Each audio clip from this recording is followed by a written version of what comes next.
Hello friends, welcome to Piji's kitchen. আমি আজকে তোমাদের একদম সহজভাবে চিলি চিকেন রান্না করে দেখাবো। তার জন্য চিকেনটাকে প্রথমে ম্যারিনেট করে নেব। একটু গোলমরিচ গুঁড়ো দিয়ে দিলাম, 1 চামচ আদা রসুন বাটা, সামান্য একটু লঙ্কা গুঁড়ো, 1 চামচ মতন সয়া সস, 1 চামচ মতন ময়দা, 1 চামচ কর্নফ্লাওয়ার। এগুলো দিয়ে ভালো করে ম্যারিনেট করে নিচ্ছি। অল্প একটু নুন, আধ ঘন্টার জন্য ম্যারিনেট করে রেখে দিলাম।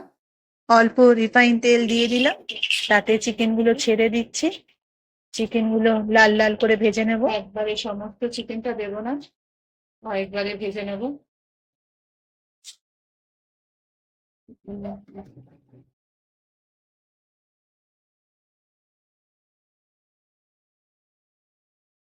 রসুন কুচিটা দিয়ে দিচ্ছি, আদাটা দিয়ে দিলাম।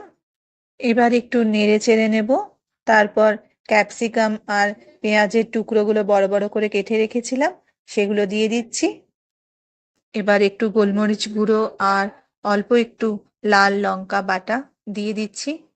এবার একটু টমেটো সস দিয়ে দিলাম আর অল্প পরিমাণে সয়া সস দিয়ে দিচ্ছি। 1 চামচ মতন কর্নফ্লাওয়ার, স্বাদ মতন নুন,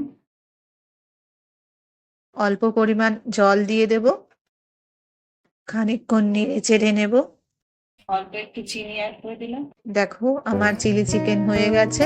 কি সুন্দর, কত সহজে এই চিলি চিকেনটা হয়ে গেল। তোমাদের যদি ভালো লাগে এই রেসিপিটা, তাহলে লাইক, কমেন্ট আর শেয়ার করো।